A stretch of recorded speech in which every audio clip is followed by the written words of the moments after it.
Este no es un libro que se escribió para publicarse, ni para motivar, ni para enseñar a otros. Fue escrito por el hombre más poderoso del mundo en su época, para no perderse a sí mismo mientras gobernaba un imperio, enfrentaba guerras y cargaba con una presión y una soledad absolutas. Y ese libro se llama Meditaciones de Marco Aurelio, un emperador que en lugar de escribir discursos, escribía recordatorios para su propia mente. Y aquí hay algo que va a cambiar cómo ves este video. Estos primeros 4 libros no son teoría suelta. Pueden leerse como 4 fases de su entrenamiento mental, 4 etapas para construir una mente que no depende de que la vida sea fácil. Y la fase más importante de las 4 es la que casi todo el mundo se salta por aburrida. Y hoy vas a entender por qué.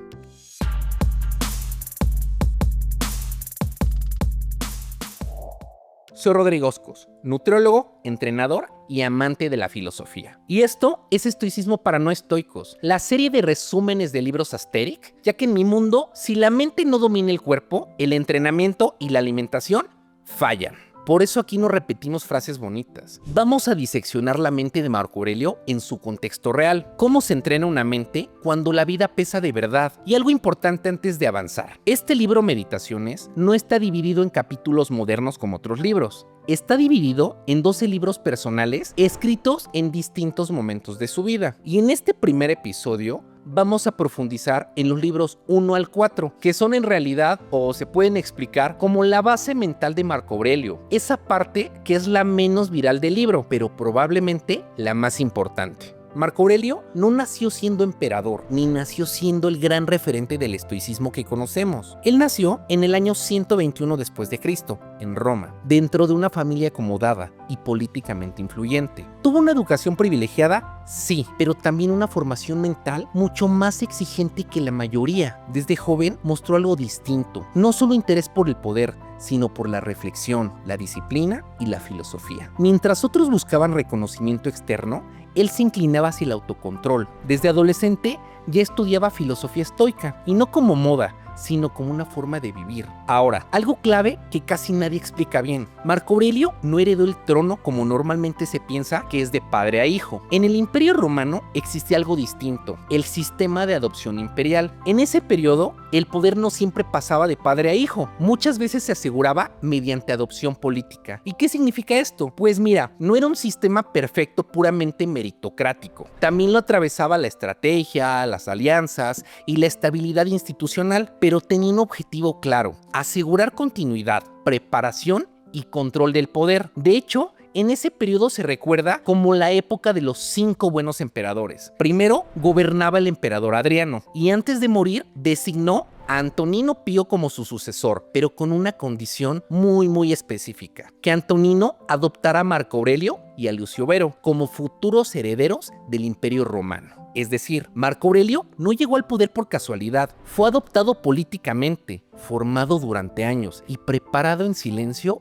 antes de asumir el trono. Antonino Pío se convirtió en su mentor político, y durante más de 2 décadas Marco Aurelio observó, aprendió y se entrenó mentalmente antes de gobernar. Para que me entiendas, no fue un ascenso impulsivo, fue una preparación silenciosa. Y en el año 161 después de Cristo, tras la muerte de Antonino Pío, Marco Aurelio finalmente se convierte en el emperador de Roma. Pero no gobierna solo, comparte el poder con Lucio Vero. Algo inusual para la tradición romana. Y aquí la historia se vuelve muy interesante, porque Marco Aurelio no fue criado como un guerrero impulsivo, no fue educado como un gran general de batallas. Desde joven era un hombre muy tranquilo, de carácter sereno, y aún así le tocó gobernar en uno de los periodos más difíciles del Imperio Romano. Y es justo en medio de este contexto real, de crisis, de presión absoluta, donde empieza a escribir.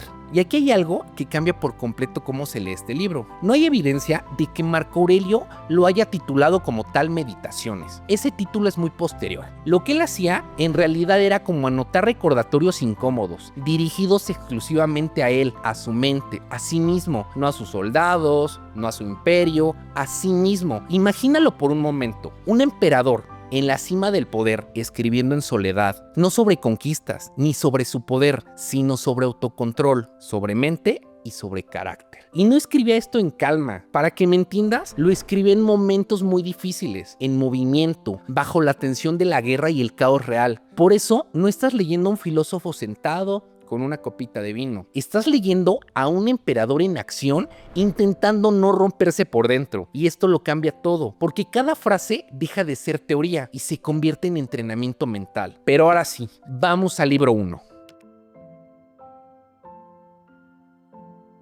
¿Te acuerdas de la frase que te dije que casi todos se saltan? Pues es esta, el libro 1. Y la saltan porque cuando lo abres no hay teoría ni consejos estoicos. Hay una lista de agradecimientos. Y aquí está lo incómodo. Todos quieren la mente de Marco Aurelio, pero casi nadie quiere mirar de dónde salió esa mente. Porque esto no es una lista de nombres a lo loco, es su equipo de entrenamiento. Cada persona que nombra lo entrenó en alguna capacidad distinta. Por ejemplo, su abuelo, Marco Annio Vero, que lo crió tras la muerte de su padre, le entrenó el carácter, la sobriedad, la compostura, la firmeza sin exagerar emociones. Antes de leer una sola línea de filosofía, Marco ya vivía con un modelo real de autocontrol y en su propia casa. Su madre, Lucila, le entrenó sencillez y la fortaleza moral, nada de lujo, nada de exageraciones, nada de dramatismo. Y luego llegan sus maestros, el más determinante, Junio Rústico, quien fue quien lo introdujo al estoicismo y quien le puso en las manos a Epicteto. Y esto importa, porque Epicteto no hablaba desde el privilegio.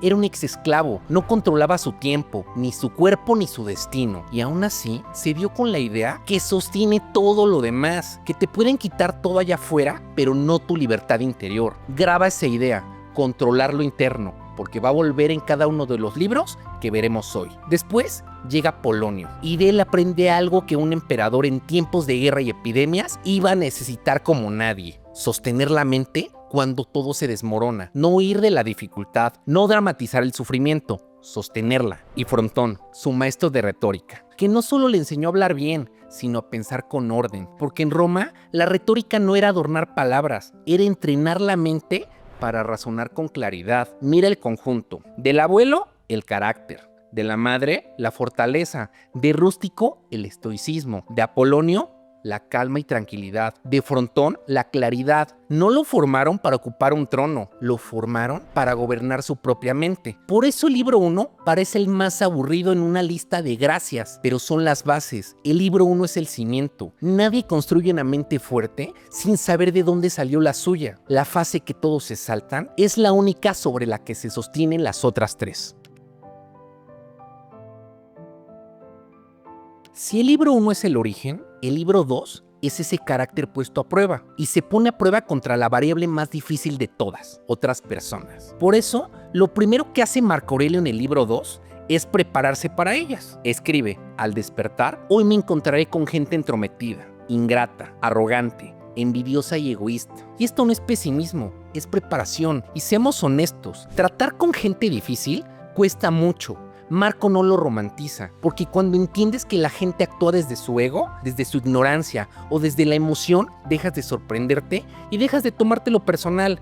Alguien actúa desde el ego y tú no lo conviertes en una guerra, lo entiendes y mantienes tu dirección. No controlas a los demás, pero sí controlas tu reacción ante ellos. Y aquí hay un matiz que cambia todo esto. Marco no los desprecia, se recuerda que son de su misma naturaleza, que nacimos para cooperar, pero tampoco los justifica, pero los entiende. Y al entenderlos, evita odiarlos, porque perder tu carácter por falta de carácter de otro sería una segunda derrota. Y lo segundo que hace es recordarse y cumplir su función, aunque no tenga ganas. Levantarse no solo es existir, es hacer lo que te corresponde sin esperar el ánimo perfecto, aunque tengas sueño, aunque estés cansado, aunque no sea tu mejor día. Porque para Marco Aurelio, la disciplina no es motivación, es consistencia. Y debajo de todo este libro 2 hay un solo principio: la mente no se perturba por lo que pasa, sino por el juicio que se construye sobre lo que pasa. Por eso se recuerda algo crudo: puedes dejar la vida en cualquier momento, que eso determine lo que haces, lo que dices y lo que toleras en tu mente. Haz cada acción como si fuera la última. El libro 1 construyó el carácter,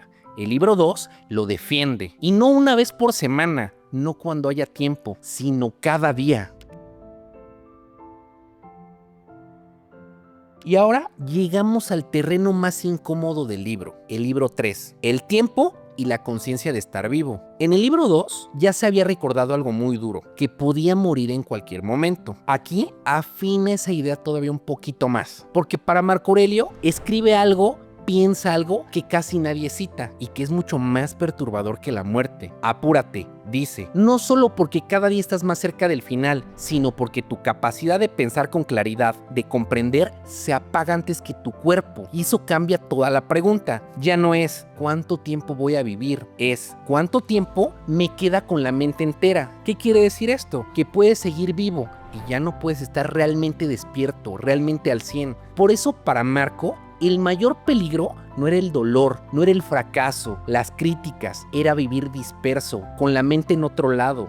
Porque la mente no se pierde de golpe, se pierde poco a poco, lento y sin atención, es automático. Y aquí está el centro del libro 3. Cada uno vive solo el presente, este instante. Lo demás o ya pasó o todavía no existe. Marco Aurelio no intentaba ser perfecto, intentaba estar presente, consciente de su tiempo, de sus actos, de su carácter. No entrenaba para controlar el mundo, entrenaba para habitar lo único que existe de verdad, este momento. Una pequeña pausa antes del último libro. Esto es estoicismo para no estoicos. Hoy estamos en los libros 1 al 4 de Meditaciones, la base de Marco Aurelio. En los siguientes episodios abordaremos los 8 restantes, donde su pensamiento se vuelve más crudo y más exigente. Así que si llegaste hasta aquí, es que no buscas frases bonitas, buscas entender la vida con contexto. Suscríbete al canal, porque esto no es motivación, es entrenamiento mental.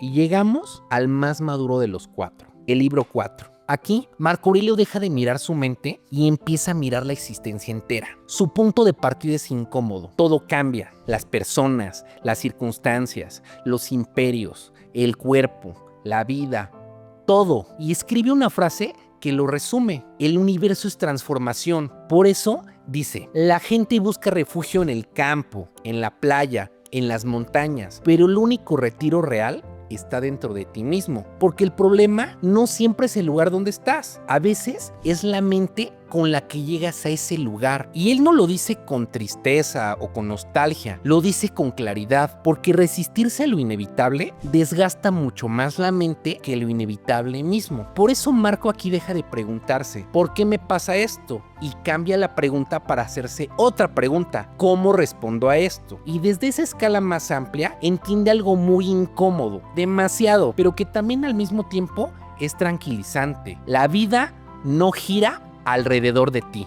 Cuando todo lo tomas personal, cualquier comentario, cualquier opinión, cualquier crítica es ofensa, cualquier obstáculo es injusticia. Pero cuando amplíes esa mirada, casi nada lo es. Y aquí aparece una de sus ideas más actuales. La fama no vale lo que crees. Él, con acceso total al reconocimiento, diariamente se recuerda que los que lo elogian morirán. Los que lo critican morirán y hasta el recuerdo se diluye. Y la conclusión es brutal: no vivas para ser visto, vive para actuar bien. ¿Por qué? Pues porque si tu brújula es la aprobación, terminas traicionando tu carácter. Y aquí sale todo el núcleo del libro 4. El valor de un hombre no está en lo que aparenta, sino en lo que hace cuando nadie lo mira. Resulta muy impresionante. Esta idea me quebró la cabeza. Un emperador romano con poder absoluto no se recuerda cómo dominar territorios, sino cómo no dejar de ser íntegro. Porque para Marco, la estabilidad no venía de controlar el mundo de allá afuera, sino de la claridad con la que decidía vivir dentro de él. Hemos llegado al final de esta primera parte del libro Meditaciones. Y te voy a ser completamente honesto. Yo ya había leído este libro antes, pero no con la atención ni con el nivel de conciencia que tengo hoy. Y creo que eso dice mucho del propio libro. Meditaciones no es un libro que entiendes solo por leerlo una vez. Es un libro que entiendes cuando la vida te empieza a pasar de verdad. Cuando tienes presión, deudas, responsabilidades, cansancio mental, decisiones diarias. Y algo que este análisis me dejó muy claro es esto. Nadie se escapa de las dificultades, no importa tu estatus, tu profesión, el lugar donde vivas. Cada persona tiene problemas distintos, pero problemas al final. A uno la salud, a otro el dinero, la familia, la incertidumbre, pero todos, absolutamente todos, tenemos batallas privadas. Y por eso digo algo muy personal. La vida, la perra vida como yo suelo llamarla, es exigente, impredecible. Hace casi 2000 años ya era así. Incluso en muchos aspectos estaba más difícil. Y por eso Meditaciones no es un libro para leerse rápido, ni para subir frases bonitas a redes. Es un libro para dialogar contigo mismo.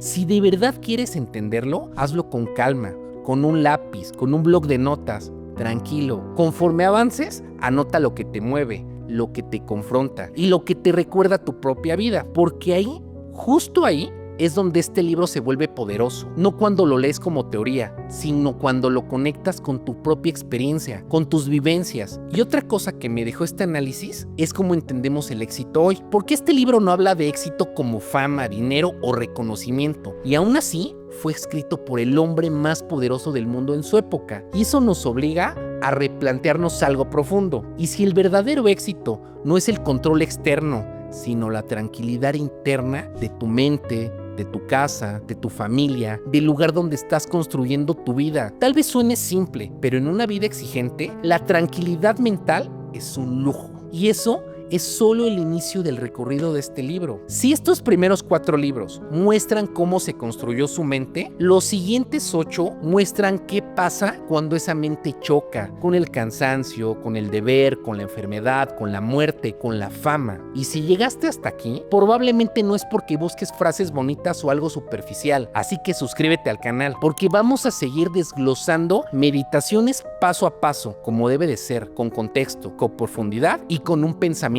crítico. Y cierro con una línea del propio Marco Aurelio, escrita para sí mismo, pero que resume todo lo que vimos. No vivas como si te quedaran 10,000 años más. La muerte pende sobre ti. Mientras vivas, mientras puedas, sé bueno. Esta fue la primera parte de meditaciones dentro de la serie Estoicismo para no estoicos, en resúmenes de libros Asterix. Si este video te aportó, suscríbete al canal, deja tu comentario y sobre todo, aplica lo que más te haya resonado, porque un libro no cambia tu vida solo por leerlo, la cambia cuando aplicas lo que aprendiste. Nos vemos en el siguiente resumen.